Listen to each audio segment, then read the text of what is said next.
देह जावो अथवा देह जावो अथवा नामदेवराय अभंगाच्या प्रथम चरणामध्ये सांगतात, देवा माझा देह गेला तरी चालेल, राहिला तरी चालेल, अर्थात मला याच्याशी काही घेणं नाहीये. काही लोकांचं काय असतं, क्षणिक वैराग्य असतं.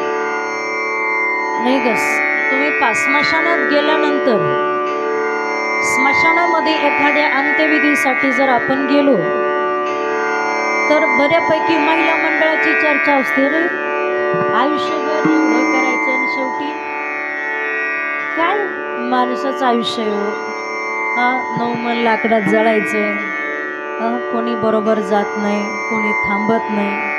मग त्यावेळेला आपण तो विचार करतो, शेवटी एवढंही कमवून चार चौघाच्या खांद्यावर जायचं, ज्यांच्याशी भावबंदकी केली त्यांच्याच खांद्यावर जायचं, आणि काय येणार आहे बरोबर हा विचार कुठपर्यंत करतो माणूस, स्मशानापर्यंत.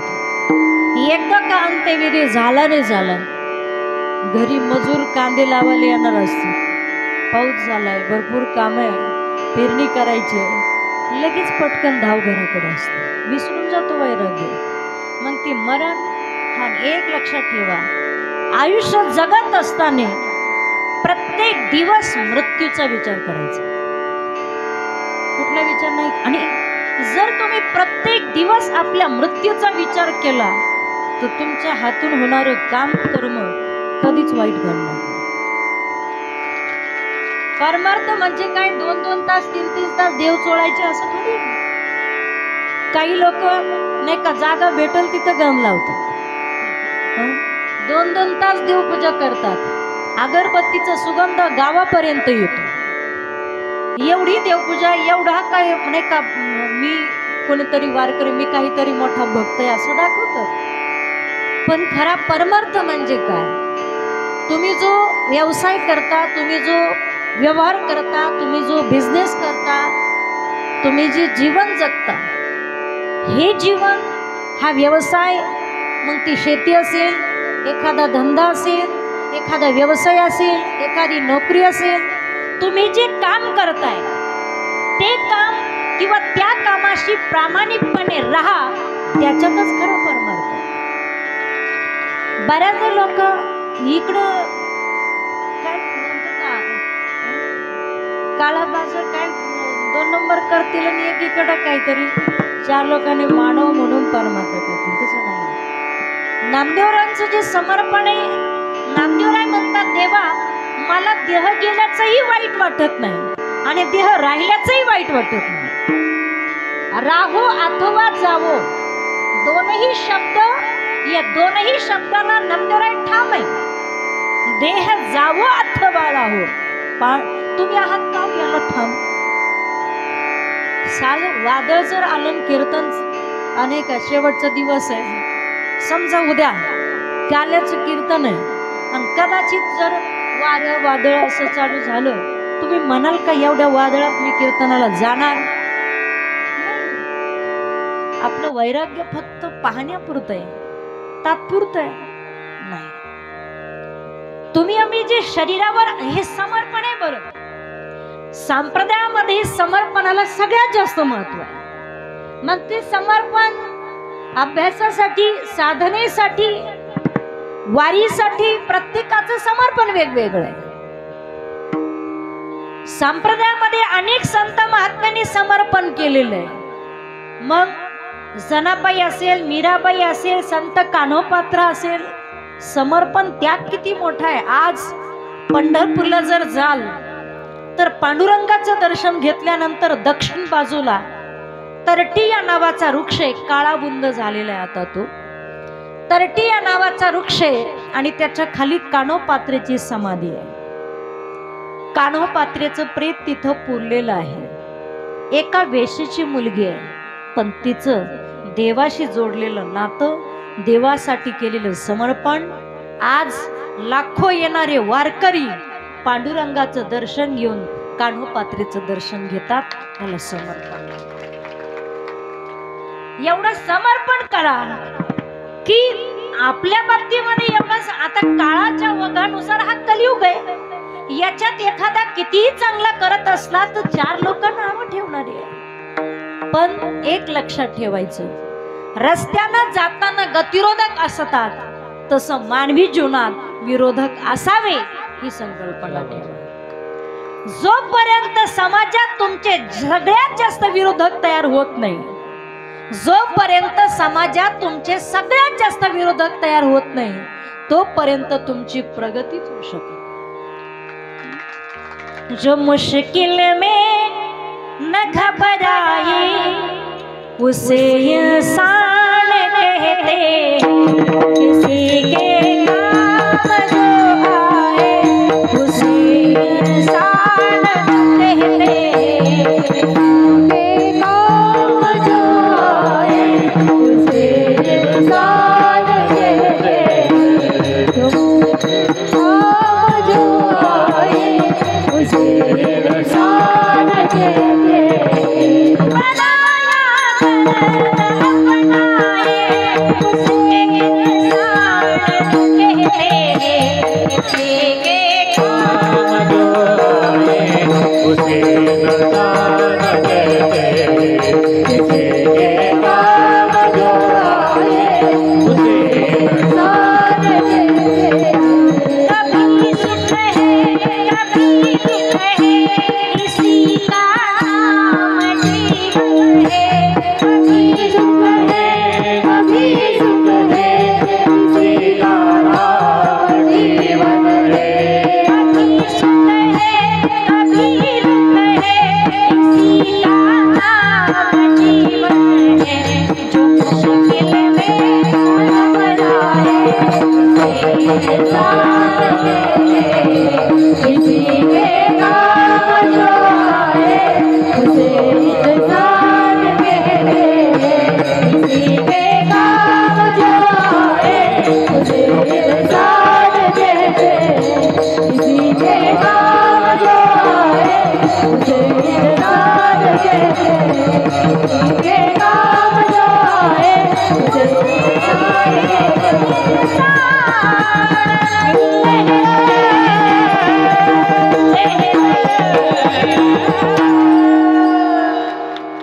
किसी के काम जो आए उसे इंसान कहते हैं.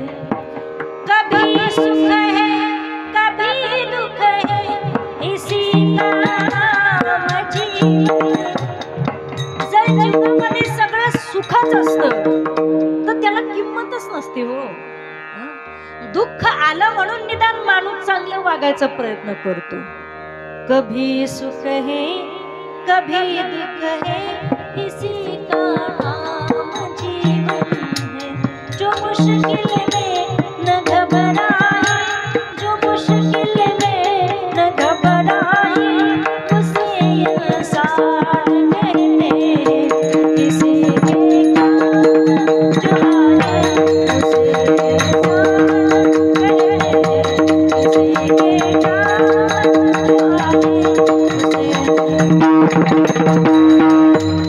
की मातेला देवाला विचारलं काय पाहिजे तुम्हाला, त्याने देवाकडे काय मागावं. आपल्याला कदाचित देव प्रसन्न झालेच, महिला माता भगिनी बरोबर, कदाचित होणार तर नाही पण कदाचित झाले. खूपच तपस्या केल्यानंतर कदाचित देव जर तुम्हाला प्रसन्न झालेच तर तुम्ही काय मागाल. प्रसन्न होण्याच्या अगोदर आपण ह्या गावात असा कुठलाच देव शिल्लक ठेवलेला नाही आम्ही, ज्याचा नवस केला नाही, ज्याच्याकडे जाऊन आम्ही काही मागितलं नाही. देवीकडे मागून ठेवलं, मसोबाकडे मागून ठेवलं, पांडुरंगाकडे असा देवच ठेवशील. हा भगवान भोलेनाथ तर कायमच मागते त्याच्याकडे. अधिक कोणती मातेला जेव्हा देव विचारतात तुला काय पाहिजे ते माग, प्रसन्न आहे मी. कुंती माता म्हणतात देवा मला दुःख दे. किती विशेष आहे.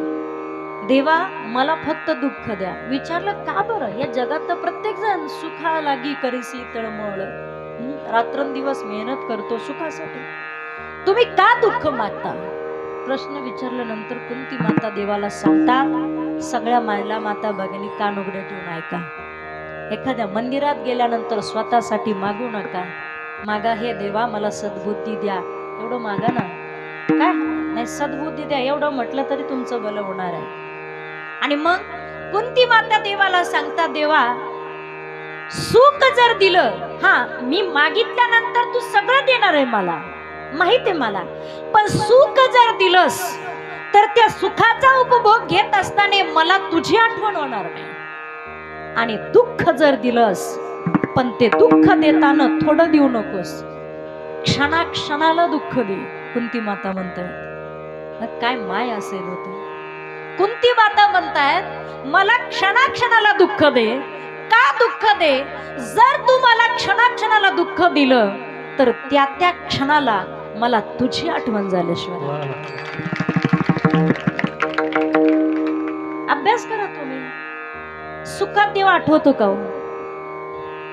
किती कट्टर असू द्या, सुखाचा उपभोग घेत असताना देव लवकर आठवत नाही. पण सगळ्यात जास्त दुःख जर यायला लागले तर माणूस देवाकडे धाव घेतल्याशिवाय राहत नाही. मानवी जीवन म्हणून मानवी जीवनच असं आहे, संघर्षमय आहे. आणि या संघर्षातून जो सामोरं जातो उसे इंसान कहते हैं. माझा विषय होता की ज्या वेळेला नामदेवराय देवाला म्हणतात, देवा माझा देह राहिला तरी मला काही फरक नाही, माझा देह गेला राहिला तरी मला काही फरक पडत नाही. देह जावो अथवा राहो, एवढं शरीरावरचं प्रेम, शरीरावरचं ममत्व काढून देवाला समर्पित करणं एवढी सोपी गोष्ट नाही. तुम्ही पहा, अभ्यास करा. एखादी महिला आहे, कधी कधी काही घटना दुर्दैवी घडतात, आपण दृष्टांत पाहतोय, कुणाची मनस्थिती दुखू नये. एखाद्या स्त्रीचा, एखाद्या बाईचा नवरा मरण पावला आणि तरुण आहे बिचारी, तिला होणारं दुःख हे शब्दाने आपण नाही वर्णन करू शकत.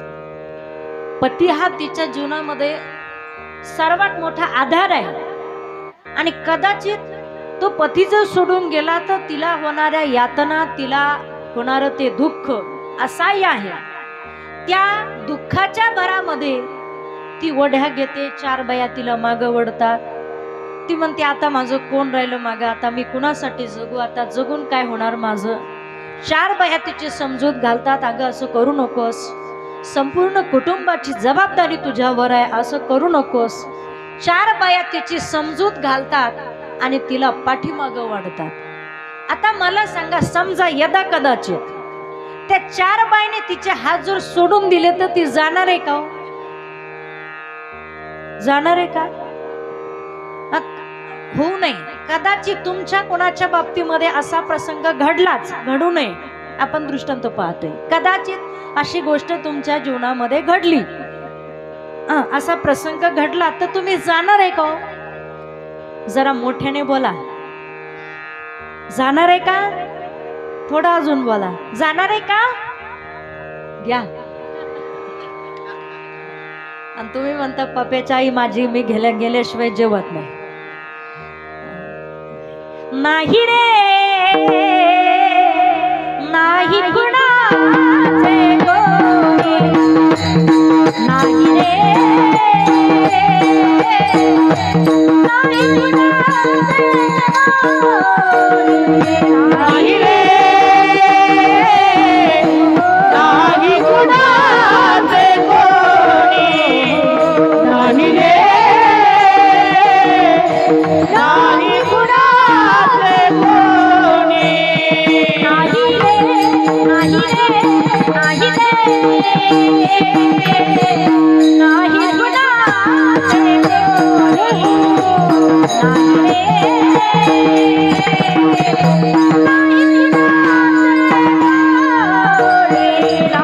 रे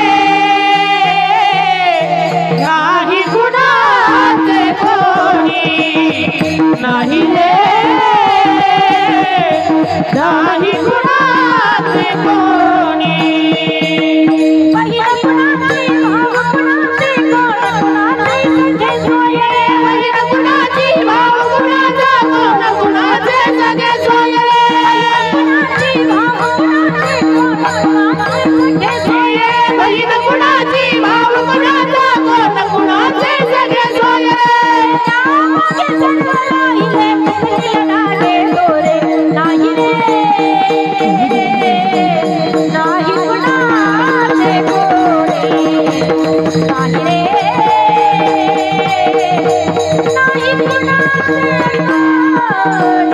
नाही रे नाही कुणाचे कोणी नाही रे नाही कुणाचे राण्या मायेचा बाजार राण्या मायेचा बाजार मायेचा बाजार राण्या मायेचा बाजार मायेचा बाजार राण्या मायेचा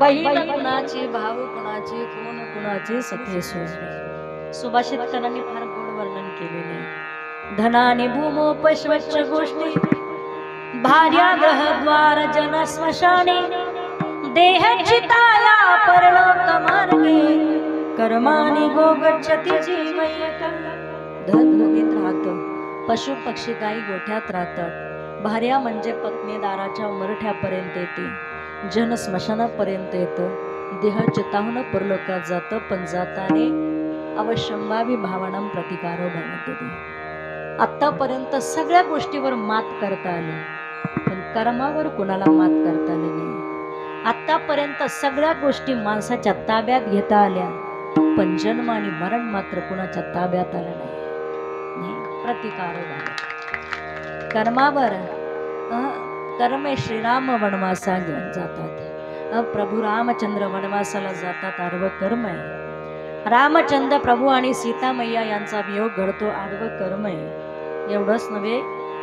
बऱ्याचदा लोक काय म्हणतात थोडं वाईट झालं तर देवाला दोष देतात पण देवाला दोष देण्याचा अधिकार नाही तुम्हाला देवाला कर्म चुकलं नाही तुम्ही देवाला का दोष देता देवाला तर सोडा हो देवाच्या बापाला कर्म चुकलं नाही राजा दशरथाला पुत्रयोगाने मरावं लागलं म्हणून तुम्ही ज्या ठिकाणी जाल त्या ठिकाणी तुमचं कर्म नशीब प्रारब्ध बरोबर आहे देवा देह गेल्याचं वाईट वाटणार नाही देह राहिल्याचं मला वाईट वाटणार नाही राहो अथवा जावो पण एक गोष्ट मात्र नामदेवराय देवाला ठामपणे म्हणतात पांडुरंगी दृढ किती प्रेम आहे किती समर्पण आहे आणि नामदेवराय पहिल्या चरणामध्ये शरीरावरचं प्रेम देवाला अर्पण करतात याला कायिक भक्ती म्हणतात राहिली मानसिक आणि वाचिक त्यातली मानसिक भक्ती अभंगाच्या दुसऱ्या चरणामध्ये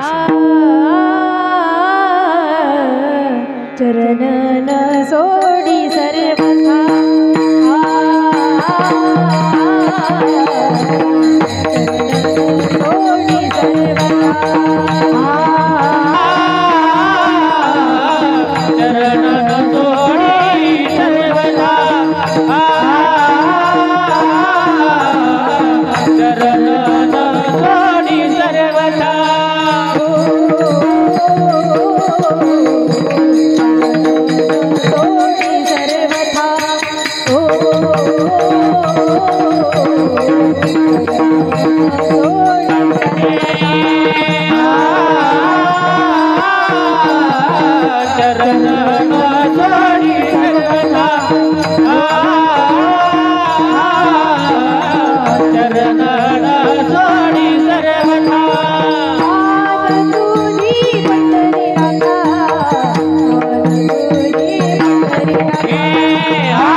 सर्वथा चरण न सोडी सर्वथा आण तुझी पंढरीनाथा चरण तुमचे आमचे पाय आणि देवाचे चरण आहे। नामदेवरायांना चरण म्हणण्याचं कारण आहे, नामदेवराय नुसतं चरणावरच प्रेम करत नाहीये।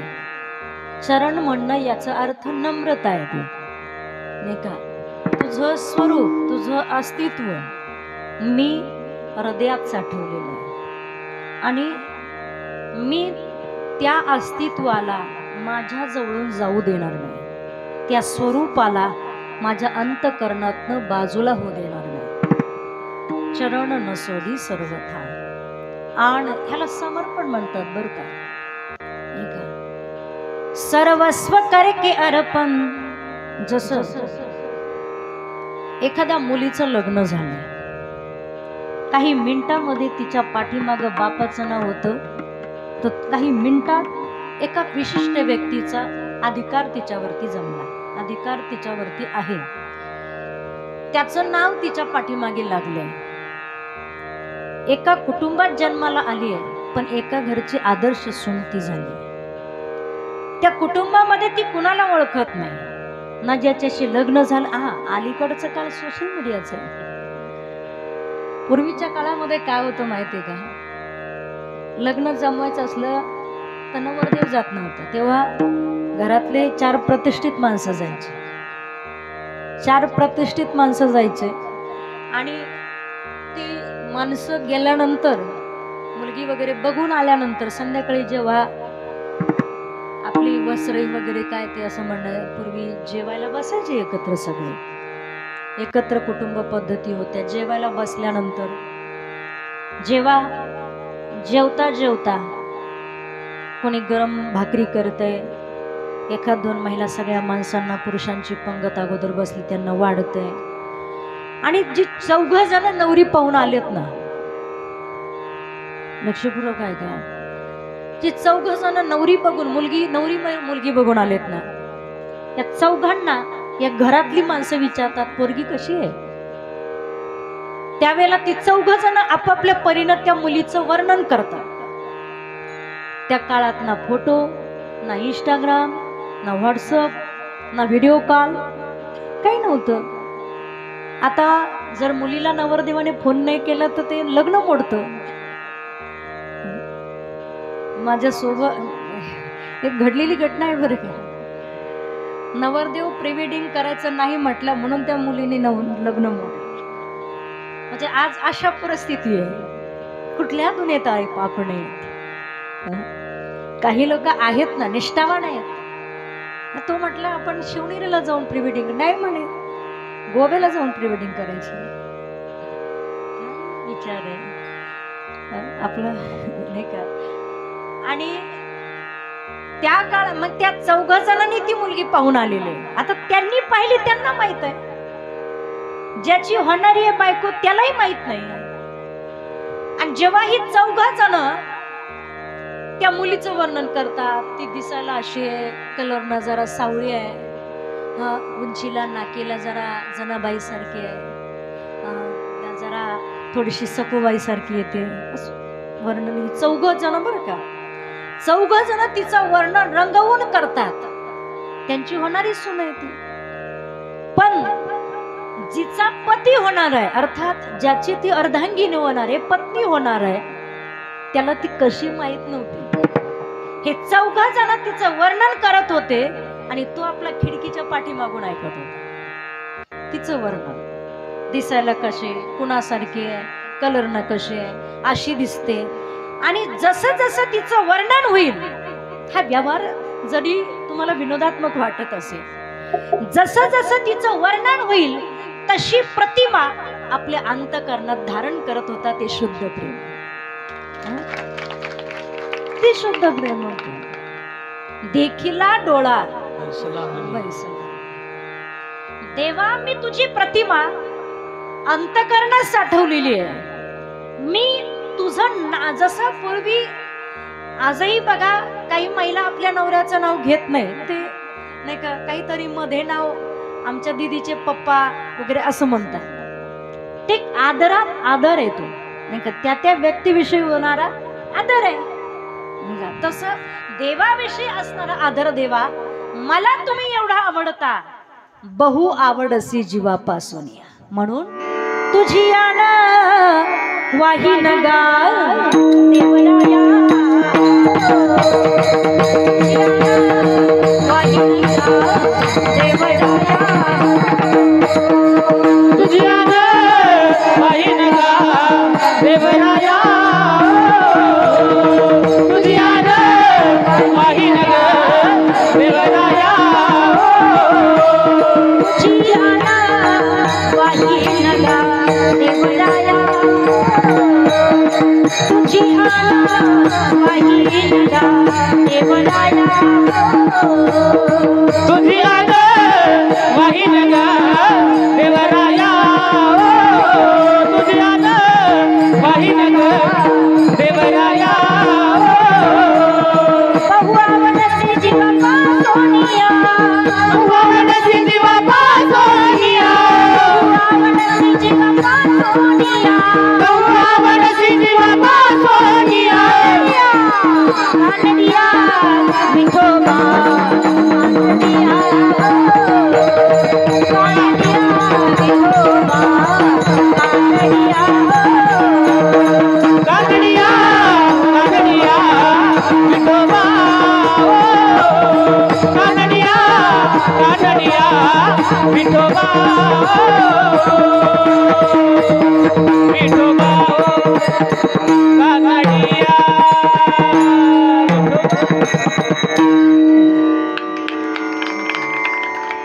तुझी आन वाहीन गा देवराया, बहु आवडसी जीवापासून. देवा मला तुम्ही जीवाच्या पलीकडे आवडत आहो, नाही का, म्हणून तुमची शपथ घेतो. मुलगा जर शाळेत गेला नाही आणि सरांनी जर त्याला उभं केलं, अरे 4 दिवस झाले तू शाळेत आला नाही, ते लेकरू सरांना सांगायचा प्रयत्न करतं, आजारी होतो, दवाखान्यात गेलो होतो, 2 दिवस आराम केला, औषधं घेतली, हे सगळं सांगत असताना त्यांना खरं पटत नाही, कारण काही प्रूफ नसतो ना. डॉक्टर सर म्हणतात, अरे दवाखान्यात गेलास ना, मग डॉक्टरचं सर्टिफिकेट दाखव. नाही, विसरलो घरी. मग कसं तुझ्यावर विश्वास ठेवायचा, आजारी होतास म्हणून. जसं तुझ्यावर मी विश्वास ठेवू शकत नाही, कारण डॉक्टरचं सर्टिफिकेट तुझ्याकडे नाहीये, मग ते कार्ट एवढं बुद्धिवान आहे, 3 वर्ष झाले तिसरीच्याच वर्गात मुक्काम करतोय, पण ते एवढं डोकेबाज, अभ्यासात कमी पण ह्या बाकीच्या बाबतीत हुशार. आणि मग ते सरांना म्हणतोय, सर आजारी होतो बरं, दवाखान्यातही गेलो होतो, सर्टिफिकेट डॉक्टरची चिठ्ठी घरी विसरली माझ्याकडून, पण तुम्हाला खरं पटत नाही ना, माझ्या मम्मीची शपथ घेतो, माझ्या आईची शपथ घेतो, काय आजारी होतो. अरे आईचं शपथ घेतल्यानंतर सर्टिफिकेटची गरज पडत नाही, कुठल्या डॉक्टरच्या चिठ्ठीची गरज पडत नाही. बस म्हटले खाली, पटतंय, बस बस, आईची शपथ घेईपर्यंत चाललास. जसं आईची शपथ ही सगळे पुरले नाही का मार्ग मोकळे करते, तसं नामदेवराय म्हणतात, देवा मला तुम्ही आवडता हो, किती आवडता, बहु आवडसी जीवापासून, जीवाच्या पलीकडे आवडता, म्हणून आण तुझी पंढरीनाथ, वदन चरण नसोडी सर्वथा, आण तुझी पंढरीनाथ. दुसऱ्या चरणामध्ये नामदेवराय समर्पण करतात. आम्ही मगाशी सांगून गेले की एखाद्या स्त्रीचं लग्न होतं, लग्न झाल्यानंतर काही दिवसामध्ये तिचा पती मरण पावतो, 1-1.5 वर्षामध्ये. पती मरण पावल्यानंतर त्याच्या नावावर असणारी सगळी इस्टेट प्रॉपर्टी, जिनं नवमासूद्रात वागवलं, जिनं जन्म दिला, जिला प्रसूत काळाच्या वेदना पुनर्जन्मासारख्या होतात एवढ्या सहन केल्या, जिनं त्याला संस्कार वळण दिलं, जिनं त्याला शिकवलं, जिनं त्याला डॉक्टर वकील बनवलं, जिनं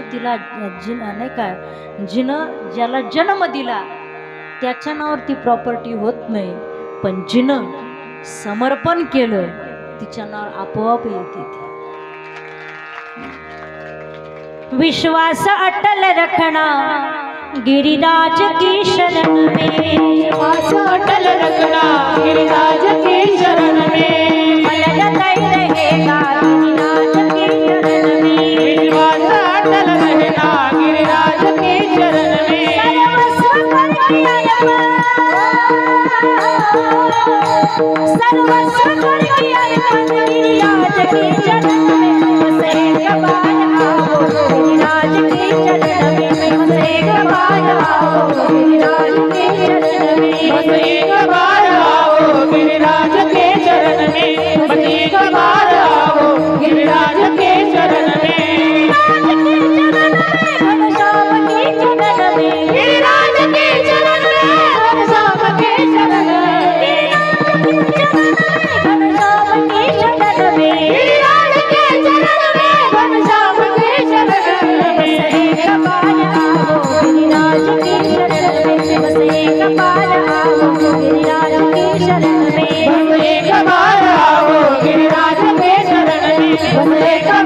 बस एक बार आओ गिरिराज की शरण में, श्वास अटल रखना गिरिराज की शरण में, निर्मल रंग रहेगा गिरिराज की शरण में, सर्वस्व करके आया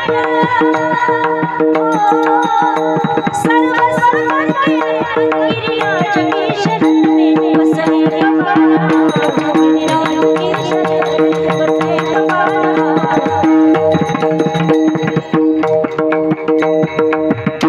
समर्पण आणि समर्पणाने माणसाला सगळं काही मिळतं. मीराबाई असेल, जनाबाई असेल, जेव्हा जनाबाईंना सुळावर द्यायला चालवलं आणि विचारलं एक जणाने, काही मिनिटामध्ये तुम्हाला फाशी दिली जाणार आहे, सुळावर दिलं जाणार आहे, मग तुम्हाला भीती वाटत नाही का? संत जनाबाईचे उद्गार आहे, आता भय नाही ऐसे वाटे जेव्हा घडलिया सेवा समर्थाची. समर्थ भगवान परमात्म्याची सेवा माझ्या हातून घडली, समर्पण केलं त्याच्यासाठी, तो मला काय करेल त्याची सत्ता, म्हणून याला समर्पण म्हणतात. राहिलं वाचेचं समर्पण. वाचेचं समर्पण नामदेवराय अभंगाच्या 3ऱ्या चरणामध्ये. वदनी तुझे मंगल नाम, वदनी तुझे मंगल नाम, वदनी तुझे मंगल नाम, वदनी तुझे मंगल नाम, वदनी तुझे मंगल नाम, वदनी तुझे मंगल नाम, वदनी तुझे मंगल नाम, वदनी तुझे मंगल नाम, वदनी तुझे मंगल नाम, वदनी तुझे मंगल नाम, वदनी तुझे मंगल नाम, वदनी तुझे मंगल नाम, वदनी तुझे मंगल नाम,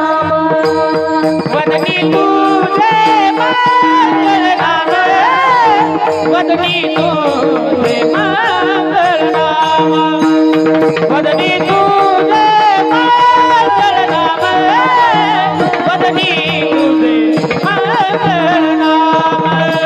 हृदया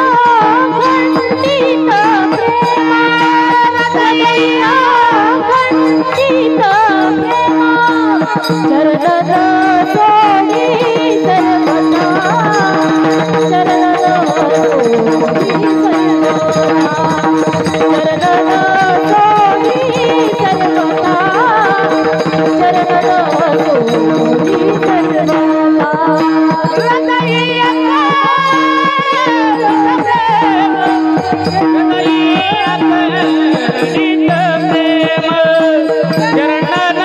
सोडी सर्वदा, चरणन सोडी सर्वदा, चरणन सोडी सर्वदा, चरणन सोडी सर्वदा. वदनी तुझे मंगल नाम, हृदय खंडित प्रेम, हृदय खंडित प्रेम,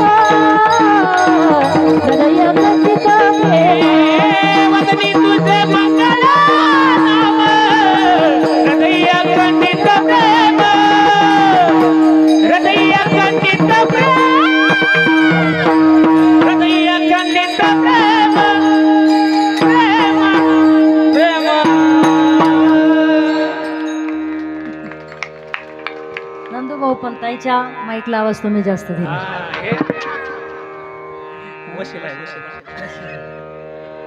चिटिंग केली बरं का तुम्ही. वदनी तुझे मंगल नाम, वदनी तुझे मंगल नाम, वदनी तुझे मंगल नाम, हृदयी अखंडित प्रेम. नामदेवराय अभंगाच्या 3ऱ्या चरणामध्ये फार गोड सांगतात. वाणी पवित्र होते पण केव्हा? जेव्हा त्या वाणीनं भगवत चिंतन होतं. भक्त प्रल्हादाला हिरण्यकश्यपू नाम घेऊन येदी देवाचे हे ब्रीद हिरण्यकश्यपूचे.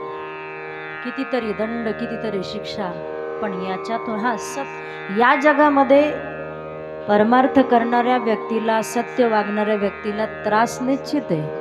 बरेच लोक म्हणतात एवढं चांगलं वागून त्याचं फळ चांगलं भेटत नाही. असं म्हणू नका.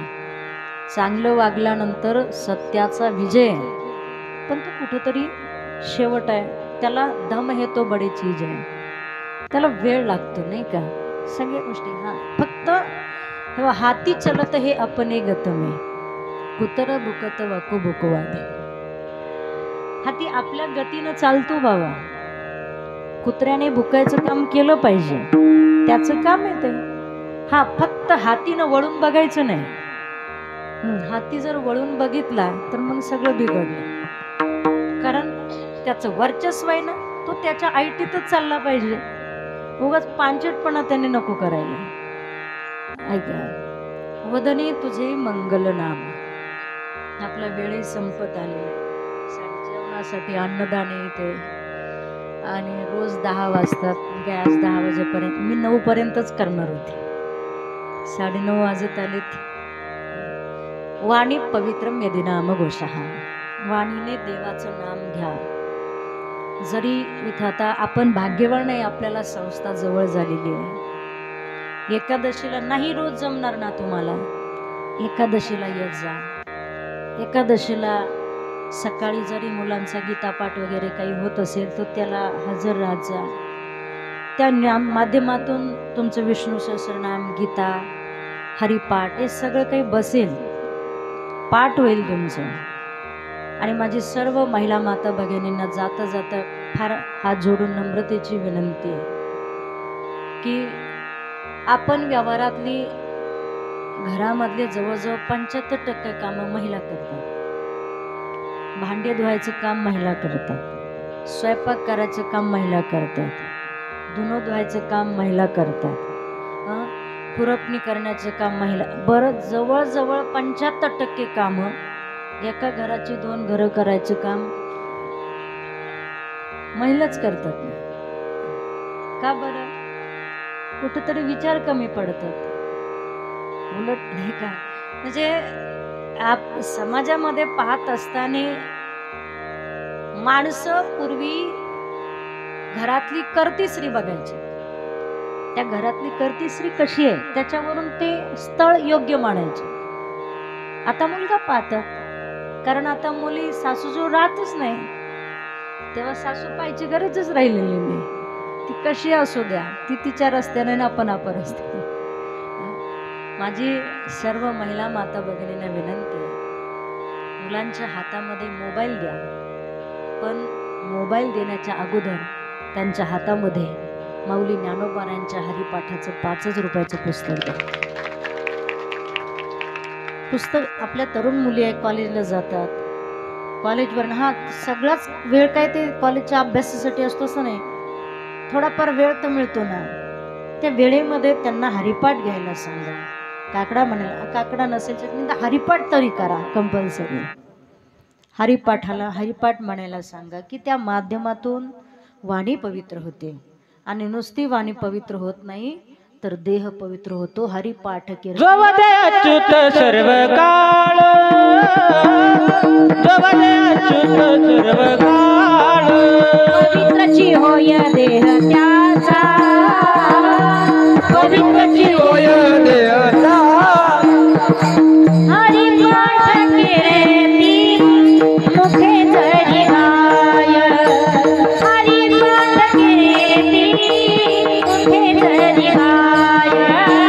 हरिपाठ केली मुखे धरी गाय हरिपाठ केली मुखे धरी गाय पवित्राची होया पवित्राची होया देहाच्या हरी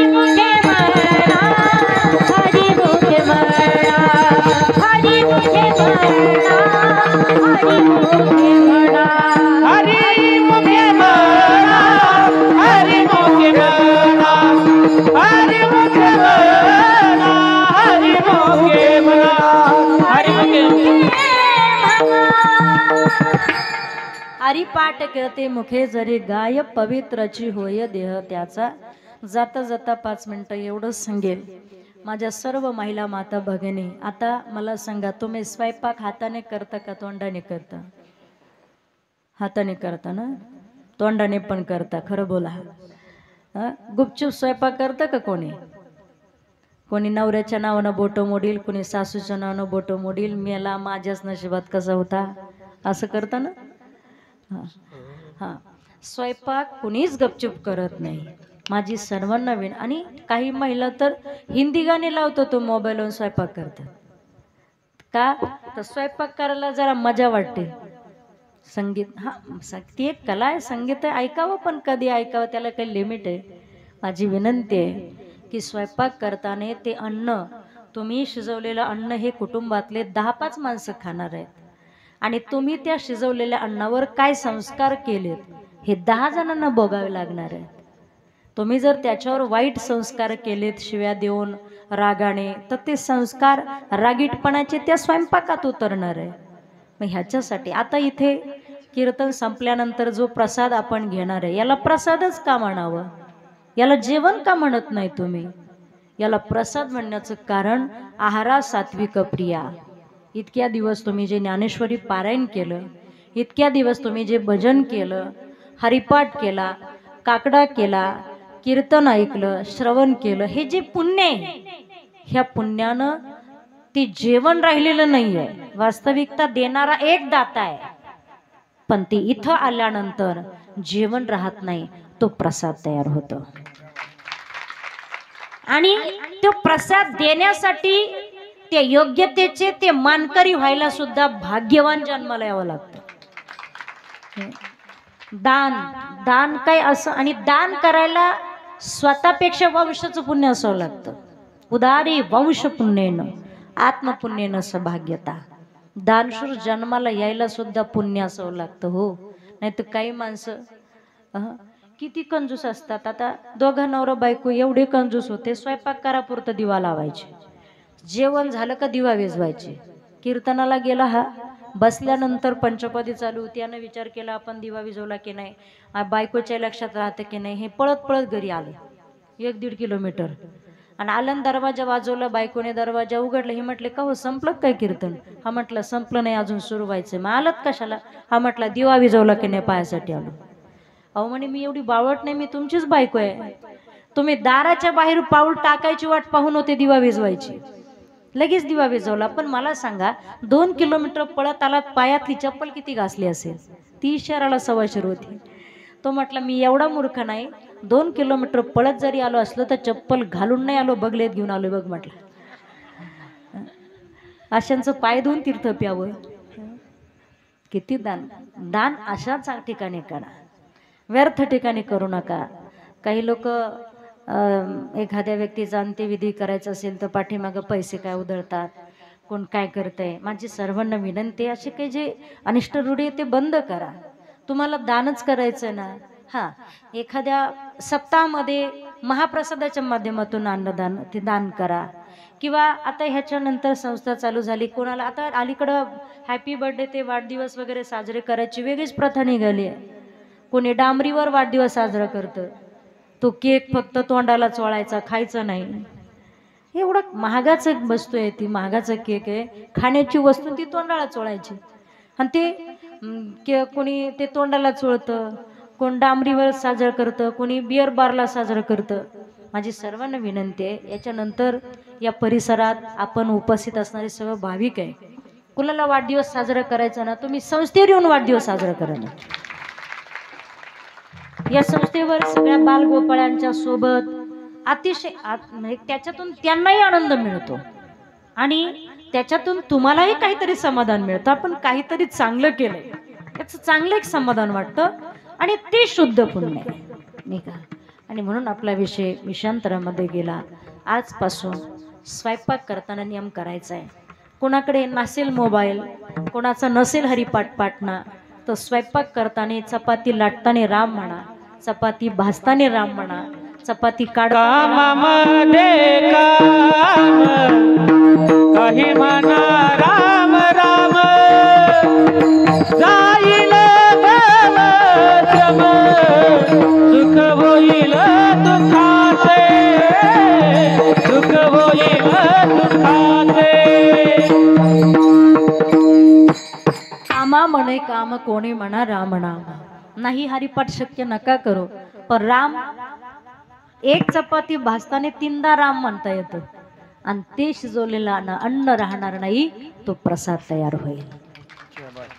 म्हणून वदनी तुझे मंगल नाम, हृदयी अखंडित प्रेम देवा. 3 चरणामध्ये 3 प्रकारचे संकल्प नियम मी केले, पण हे नियम करणारा करता मी असेल, पण करता करविता तू आहेस. नियम केले जरी मी तरी चालवायचे तुला. अभंगाच्या 4थ्या चरणामध्ये नामा म्हणे केशवराजा, नामा म्हणे केशवराजा,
मामा म्हणे केशवराजा केला नेम चालवे माझा. संकल्प नामदेवरायांचा होता. लक्षात आलं असेल.